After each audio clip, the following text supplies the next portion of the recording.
매년 그 신년도가 되면 그 이제 저희가 올해의 우리 교회의 표어라고 그럴까요? 그런 것을 이제 정하는데 이제 올해는 이 빌립보서 4장 5절 말씀을 저희가 정하게 됐어요. 그래서 여러분의 관용을 모든 사람에게 알리십시오. 영어로는 여러 가지로 표현됐는데 Let us your graciousness be known to everyone. 이런 이제 번역을 택했습니다. 여러분 그 차트장에 제가 이렇게 말씀을 함께 나누다가 중간에 그 관용에 대해서 이야기할 때 여러분들이 생각하시는 그 관용이 뭔지를 좀 거기다가 텍스트에다가 좀 써보실 것 같아요. 관용이라는 게 뭔지 그냥 간단하게 여러분이 생각하는 단어, 뭐 어떤 구, 문장, 뭐 괜찮죠. 거기다가 뭐 여러분이 뭐 긴 에세이를 쓰시는 게 아니라 그런 이제 단어들, 여러분 떠오르는 관용하면 이런 것들을 좀 써보시면 좋을 것 같습니다. 근데 오늘 이제 이 말씀은 바울이 그 빌립보 교회 교인들에게 쓴 편지 중에 나오는 겁니다. 여기 보면 몇 가지 중요한 단어가 있죠. 여러분이라는 단어, 그 다음에 관용이라는 단어, 그 다음에 모든 사람이라는 단어, 그 다음에 알리십시오라는 단어. 이 네 가지의 이게 중요한 어떤 그 내용이 담긴 단어들이 있습니다. 여기서 여러분은 누구죠? 이때 말하는 여러분은 물론 빌립보 교회 교인들한테 보낼 것입니다. 그러니까 빌립보 교회 교인들을 지칭하는 말이었어요. 특별히 그 빌립보 교회 교인들은 뭐였냐면 이제 너무나 고난을 받아가지고 기쁨을 상실해가는 그런 교우들이었습니다. 여러분 이제 우리가 너무 고통스러운 일이 닥치면 왜 이런 일이 나에게 벌어지는가? 내가 무슨 그렇게 큰 죄를 지었다고 이런 고통을 당해야 되나? 그런 생각을 하게 되죠. 이 팬데믹이라는 건 사실 큰 고통 아닙니까? 물론 팬데믹에 코로나에 감염돼서 크게 몸을 상하신 분들도 있고 또 감염은 안 됐지만 우리 생활상의 여러 가지 그 제약을 받기도 하죠. 또 여러분들의 그 삶 가운데서 그 어떤 고난을 받아가지고 이 기쁨을 상실한 경우도 있을까요? 어떤 분은 큰 병을 얻어서 또 어떤 분은 또 직장의 일로 또 어떤 분은 뭐 가족 간의 일로 뭐 여러 가지 형태의 어떤 고통과 고난이 있을 것입니다. 그러니까 고난이 벌어지면 기쁨을 상실하잖아요. 그러니까 이제 이 바울은 그런 고난에 어떤 수동적으로 이렇게 대하는 게 아니라 아주 적극적으로 그 고난에 대응할 것을 말하고 있습니다. 그래서 우리가 알다시피 빌립보 교인들한테 보내는 편지의 주제는 기쁨이에요. 그러니까 그 가운데 어떤 그리스도인이 하나님과의 근본적인 관계 안에서 그 기쁨을 지킬 것이냐 이러한 것을 이야기를 하고 있습니다. 여러분 그 종교개혁자 그 마틴 루터도 오늘 종말이 온다 해도 나는 작은 사과나무 한 그루를 심겠습니다. 이렇게 얘기한 것도 왜 종말을 얘기했겠어요? 그 당시에 마틴 루터가 살던 시대가 너무나 고통스러운 시대였습니다. 여러 가지로. 그 중에 가장 큰 게 패스트가 다시 창궐해가지고 수많은 사람들이 죽어나가던 그런 시대를 겪었어요. 마틴 루터가. 그러니까 이제 이 종말이라는 거에 생각을 안 할 수가 없는 거죠. 이런 가운데서도 나는 내 할 일을 하겠다. 작은 나무 한 그루를 심겠다. 이런 고백을 한 거죠. 그러니까 환경에 지배당하는 것이 아니라 그 환경 가운데서도 나에게 주는 의미 있는 일을 하자 하는 것입니다. 그러니까 여기서 이제 바울이 여러분 이렇게 얘기했을 때는 그 여러분이라는 안에 이제 이런 내용들이 이제 다 담겨 있는 것입니다. 우리 그 교우님들은 어떠세요? 지금 삶이 고난 가운데 있습니까? 뭐 그렇지 않을 수가 있겠죠. 큰 고난은 없을 수 있겠어요. 그러나 우리의 삶은 시시각각으로 어떤 그 고난이라는 것이 우리한테 이렇게 밀려올 때가 있습니다. 특히 이 팬데믹과 관련해가지고 그렇죠. 또 모든 것이 제약된 상황 속에서 꾸준히 나의 할 일을 한다는 건 뭔가? 나에게 맡겨진 일을 그런 환경에 지배당하지 않고 해 나간다는 것은 무엇일까? 그런 나를 향해서 하나님이 부르십니다. You 하고 이렇게 부르는 거예요. 두 번째로는 관용이라는 말이 여기 드디어 나오죠. 네, 이제 여러분들 여기 벌써 여기 이렇게 쓰시는 분들이 계신데, 네, 그렇게 써보시면 좋겠습니다. 이게 이제 여러분 알다시피 성경은 헬라어로 쓰여지지 않습니까? 근데 이게 관용이라는 번역은 굉장히 잘 된 번역이에요. 내가 볼 때. 그러나 사실은 아주 100% 이렇게 적합한 단어는 없습니다. 우리말에. 그 말을 번역할 때. 에피에이케스라는 이제 그 헬라어 단어인데, 이거는 이제 뜻이 여러 가지 의미를 담고 있는 단어예요. 그러니까 그 문맥상 우리가 그거 봐야 될 필요가 있습니다. 그래서 영어 성경을요, 내가 17개의 영어 성경을 봤는데, 제일 많이 이렇게 단어가 나오는 게 gentleness, gentleness라는 것이 많았고, 그 다음은 뭐냐면 fairness라고 번역한 데도 있고요. 또 어디는 moderation으로 번역한 데도 있고, 그 다음에 뭐냐면 forbearance, 그거는 뭐냐면 인내와 용서를 가리키는 거거든요. 그런 단어로 번역한 것도 있고, 그러니까 그 각도에 따라 가지고 이 단어를 여러 가지로 번역을 했습니다. 근데 이제 저는 이 graciousness라는 단어를 번역한 거를 좀 이번에 택해봤어요. 영어로. 이거는 이제 번역이 잘 안 되는데, 한국의 어떤 그 학자가 이 빌립보서를 주해하면서 이 대목에 와가지고 자기가 생각할 때는 우리말과 한자에 적합한 단어가 있는 것 같다, 이런 얘기를 했어요. 그래서 이분은 뭐라고 이거를 번역했냐면 덕으로 번역했어요. 덕이라는 말이 있지 않습니까? 우리가 덕이 있다. 여러분, 덕이라는 게 뭐죠? 저 사람은 참 덕이 있어. 그게 우리가 많이 쓰지 않습니까? 그리고 다 우리는 좀 사람이 덕이 있어야 돼. 덕 있는 사람이 돼야 돼. 이렇게 얘기를 하잖아요.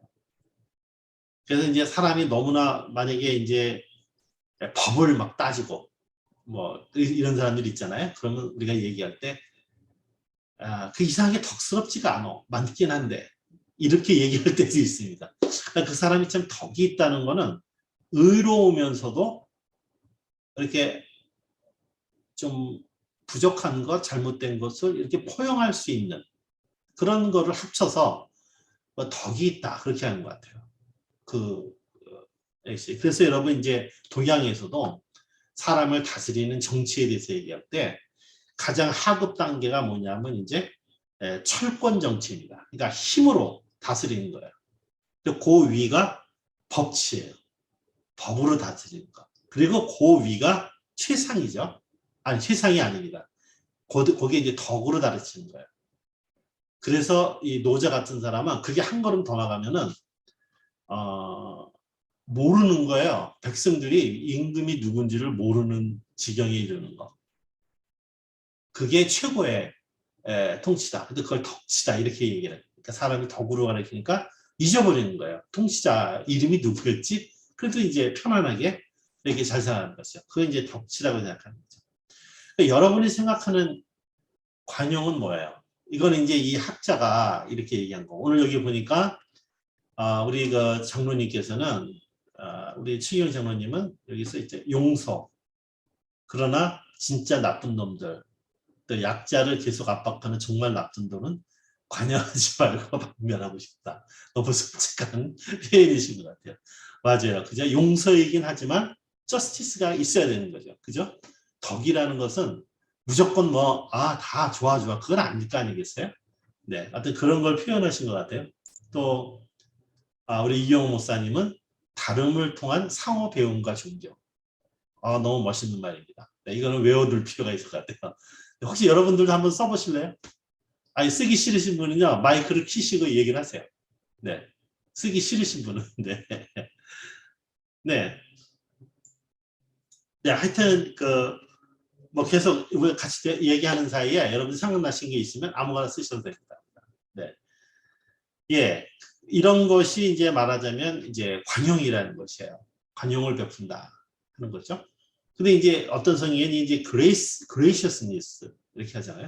그 grace라는 것은 이제 우리가 하나님 앞에 말하자면 은혜로 구원을 받고 또 하나님의 자녀가 됐으니까 이 은혜를 모든 사람들에게 나누어 준다 하는 것이 되는 거죠. 근데 이제 중요한 거는 이제 관용이라는 의미를 분명히 알려면 그 뒤를 보면 됩니다. 뭐냐면 이걸 모든 사람에게 알려라 이렇게 돼 있거든요. 그러니까 이 관용을 우리가 보이는 대상이 모든 사람이라는 것이에요. 이게 사실은 굉장히 도전적인 말입니다. 그리고 굉장히 충격적인, 굉장히 라디컬한 어떤 그런 말씀이에요. 왜냐하면 관용을 받지 못할 만한 사람들이 있잖아요. 우리 주변에는요. 뭐 어쩌면 내 자신이 포함될 수도 있고. 그런데 이제 그 대상이 모든 사람이다. 이거예요. 그러니까 나의 기준으로 선택하지 않은 사람들. 그러니까 내 기준으로 볼 때 어떤 문화적으로나 종교적으로 이거 가치가 있다 없다 이렇게 구분하면은 그러니까 이제 내 기준으로 이렇게 하는 거죠. 그러나 기준이 나한테 없는 거예요. 여기서 모든 사람이라고 합니다. 아까 우리가 성찬할 때 토마스가 이 성찬 테이블은 everyone, 모든 사람한테 개방된 겁니다. 이런 말을 했거든요. 그거 참 혁명적인 얘기입니다. 왜냐하면 절대로 한 100년 전만 하더라도요. 이 성찬이 모든 사람한테 개방되지 않았어요. 이 성찬은 누구한테 개방됐습니까? 세례받은 자들. 그것도 자기 교단에서 세례받은 자들. 그런 사람한테만 성찬이 부여됐습니다. 심지어는 그것 때문에 교단이 갈라졌어요. 이 미국에 이민을 왔는데 여기 장로교회가 있네요. 근데 나는 감리교회인이었어요. 성찬을 갔는데 장로님이 물어보는 거야. 너 어디서 세례받았니? 그러니까 저 감리교회에서 받았는데 그러면 넌 안 돼. 그러니까 화가 난 거지 이 사람. 아니 교회를 와서 성찬하는데 내가 감리교회인이라고 앉아? 이게 도대체 무슨 경우야? 그 사람들이 화가 나서 교회를 따로 세웠어요. 그러면서 뭐라고 얘기를 했냐면 그런 거 없이 교단과 상관없이 예수를 구주로 믿는 사람은 누구나 다 할 수 있다. 그게 우리 교단이에요. 역사적으로. 근데 최근에는 그것도 넘어서서 가룟 유다를 생각해라. 그런 얘기를 합니다. 예수를 팔아넘긴 가룟 유다조차도 예수님이 마지막 날 성찬에 초대했거든요. 심지어 발까지 시켜주셨어요. 그러니까 이게 성찬에서 보여주는 관용이라는 거는 대상이 모든 사람, 그러니까 내 기준으로 세운 것이 아닌 것이에요. 이게 노수진 집사님이 지금 보니까 그 다양함을 인정하고 포용함 이렇게 말씀해 바로 그렇습니다. 이게 이제 모든 사람에게 베푸는 관여인 것 같아요. 그러려면 또 우리 병건율 목사님 겸손함과 넓은 마음 했고요.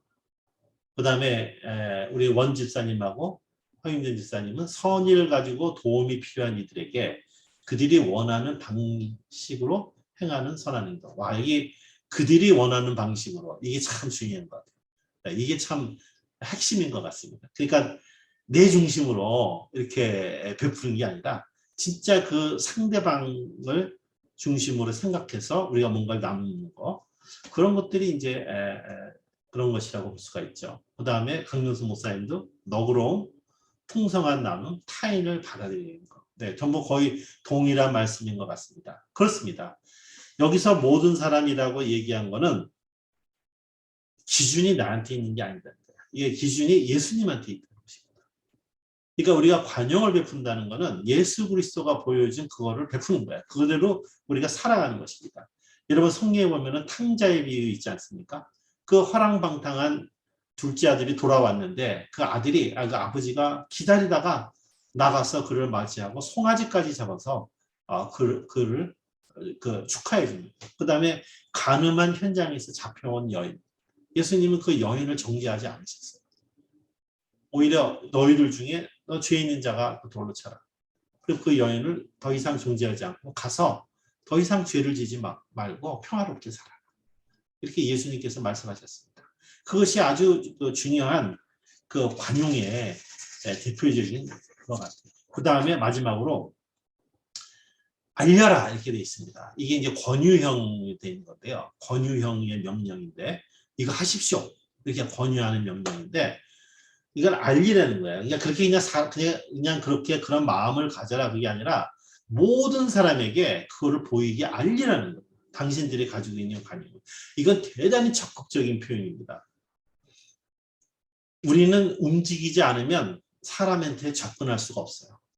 관용이라는 건 그냥 나는 그냥 관용을 갖고 살면 되지. 뭐 당연히 그렇게 살아야 되죠. 근데 이것은 굉장히 적극적인 것이에요. 그래서 알리라는 것입니다. 여러분의 가족 구성원한테 지역 공동체, 학교나 또 일터, 그다음 교회에서, 국가에서, 세계에서 이런 관용을 알리는데 나서라는 얘기입니다. 이거는 또 한 번 우리한테 굉장히 큰 충격을 주는 사건입니다. 그 말씀입니다. 신앙은 수동적이지 않아요. 항상 행동을 수반합니다. 그냥 관용이라는 건 나의 성격의 몸가짐만 가꾸기 위한 그런 그 캐릭터를 말하는 건 아니에요. 이거는 하나의 행동 원리입니다. 크리스찬의 삶의 원리예요. 내 손과 발을 통해서 관용이 나타나야 되는 것입니다. 이런 면에서 크리스찬의 삶은요, 좀 시끄러울 필요가 있습니다. 요즘 그 관용을 베푸다 보면요, 잘못되면은 욕을 많이 먹어요. 그 주위에 홈리스를 돕고자 했을 때 그 홈리스를 돕는다고 또 어떤 사람들은 비난합니다. 또 어떤 사람 보니까 마약 중독으로 완전히 죽기 일부 직전에 있는 사람이 있는데 그 사람을 내가 포용하고 그 사람을 위해서 뭔가를 하면은 또 손가락질해요. 또 주변에 여러분 동성애자들이 만약에 있다면 여러분 동성애자들 친구 있습니까? 아마 내가 볼 때는 우리 허윤정 집사님은 그 학교에 계시니까 아마 그 동성애자를 많이 만나실 거예요. 교수진도 그렇고 학생들도 그렇고. 그럼 그들에게 우리가 관용을 베푼다는 건 뭡니까? 어떻게 하는 거예요? 근데 그렇게 하면 같은 크리스찬이 손가락질 합니다. 저 사람은 크리스찬인데 어떻게 동성애자 저 죄인들한테 저렇게 해? 오히려 욕을 먹어요. 그 다음에 여러분 우리 예를 들면 불법 체류자들 이런 사람들한테 우리가 다가가가지고 그들에게 어떤 관용을 베푼다는 게 뭡니까? 관용을 적극적으로 베풀면요. 이게 고난이 따를 가능성이 있어요. 이게 신앙의 또 원리입니다. 그러나 예수님께서 우리한테 보여주시는 관용은 모든 사람이에요. 여기서 바울이 얘기하는 거는 크리스천한테 얘기한 거지만 대상은 모든 사람입니다. 그리고 보이라고 권유형으로 얘기를 하고 있습니다. 행동으로 그걸 보이라는 것이에요. 이게 종말을 살아가는 크리스천의 삶의 방식입니다. 저는 올해 여러분들 각자의 삶이 관용을 베푸는데 요란한 그런 삶을 살았으면 좋겠습니다. 저는 우리 교회도 관용을 베푸는데 좀 시끄러운 교회가 될 수 있어요. 저 교회는 왜 저래? 이렇게 할 정도로 이렇게 우리 주변에 정말 소외된 사람들, 어쩌면 손가락질 당하는 사람들, 어떤 사람은 그 사람 친구가 돼서 말을 들어주는 걸로 여러분의 관용을 베풀 수 있습니다. 어떤 경우는 여러분들이 가지고 있는 물질을 그 사람들을 위해서 따지지 않고 나눠줄 수 있어요. 여러 가지 형태로 여러분들이 관용을 베풀 수 있습니다. 혹은 불법 체류자 학생들을 돕는 다카 그 운동에 나가서 시위에 참여할 수 있어요. 같이. 뭐 여러 가지 형태로 할 수가 있습니다. 여러분 가족을 위해서도 그렇고. 네, 그렇게 되는 것이 이게 크리스찬의 삶의 방식이라고 오늘 바울이 빌립보 교인들한테 얘기를 해주고 있습니다. 저는 이것은 오늘날도 살아있는 말씀이라고 믿습니다. 오늘 우리에게 모두에게 주는 말씀이에요. 저는 살림교회가 이렇게 인터넷으로 모이고 있는데 우리의 위치가 다 다르잖아요. 사는 곳도 다르고 우리가 있는 곳에서 함께하는 자들하고 이런 관용을 나누는 그러한 교우님들이 되시길 바랍니다. 그런 2022년도가 됐으면 좋겠습니다. 우리가 다시 한번 기억합시다. 이거는 모든 사람이에요. 모든 사람에게 알려라. 이게 중요한 메시지입니다. 함께 기도하시죠.